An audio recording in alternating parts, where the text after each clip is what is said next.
Assalamualaikum warahmatullahi wabarakatuh. Waalaikumsalam warahmatullahi wabarakatuh. Bu Nurul, bagaimana kabarnya Bu? Alhamdulillah sehat walafiat.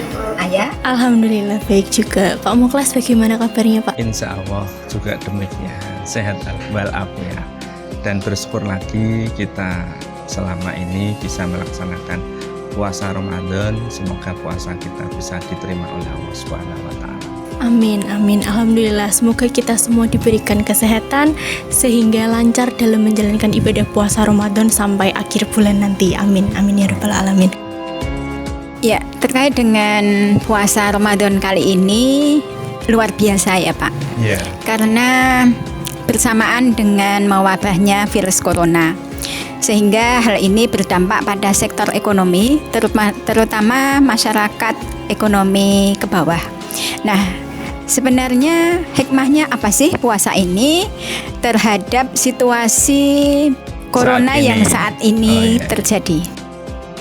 Baik Bu Nurul, juga Mbak Aya, ada wabah maupun tidak, kita sebagai seorang muslim, seorang mukmin, bahwa apa yang telah diperintahkan oleh Allah Subhanahu wa Ta'ala itu harus kita yakini bahwa itu adalah sesuatu yang memberikan keberkahan bagi kita, terutama yang mau tunduk dan patuh ataupun taat akan syariah tersebut. Memang yang menjadi perhatian awal tujuan dari puasa itu sendiri adalah sebagaimana yang telah difirmankan oleh Allah Ta'ala di surat Al-Baqarah 183. Itu ada ayat yang menyatakan di akhirnya itu kan la'allakum tattaqun, supaya kamu semuanya menjadi hamba yang bertakwa. Maka puasa ini adalah untuk mendidik, melatih agar keimanan kita, ketakwaan kita kepada Allah Subhanahu wa Ta'ala itu akan semakin kuat. Di samping itu, bahwa puasa Ramadan juga bisa menumbuhkan rasa kepedulian sosial terhadap sesama.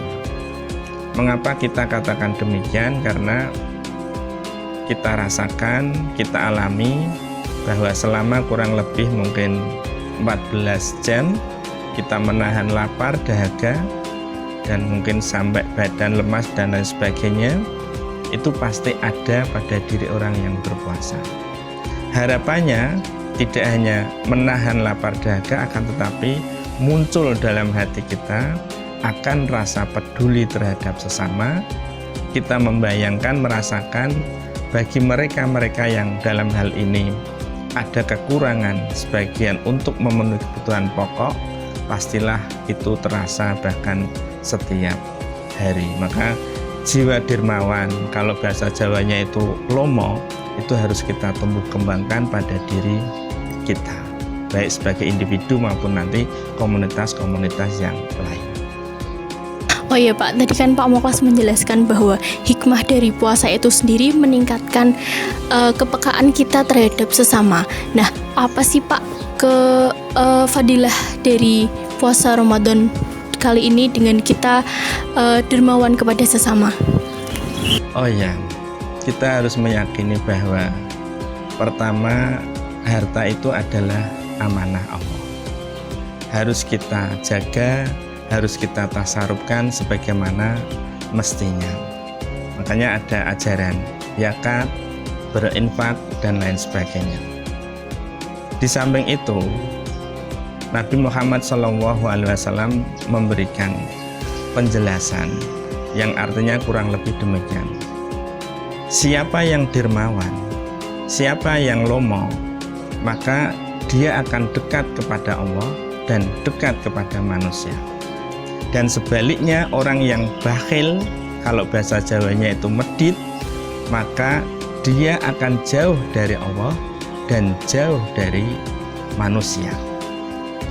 Ditambah keterangan yang di bawahnya, siapa yang dermawan walaupun dia itu bodoh, jahil, maka orang tersebut akan lebih dicintai oleh Allah daripada orang yang bakhil meskipun dia ahli ibadah, atau bahkan bisa diartikan mereka pinter dan lain sebagainya.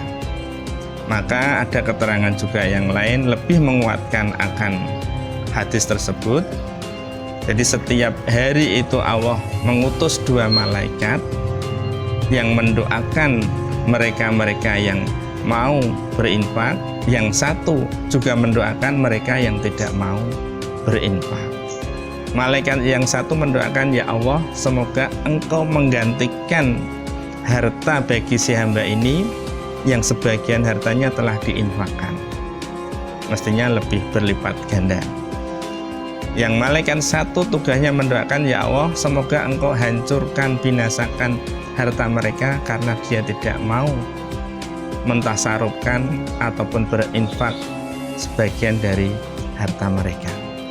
Itu diantara fadilah ataupun keistimewaan orang yang berjiwa dermawan ataupun lomo ini tadi. Moga kita bisa tersirat dan bahkan membekas di hati kita, betul-betul bisa mengambil hikmah dari puasa itu sendiri. Sebagai penutup diskusi kita ataupun jagungan kita, maka kita perlu menggarisbawahi hadis Nabi, mana koso dirhaman bisodakotin. Tidak akan berkurang harta itu apabila orang tersebut mau menginfakkan sebagian dari hartanya. Demikian, terima kasih. Assalamualaikum warahmatullahi wabarakatuh.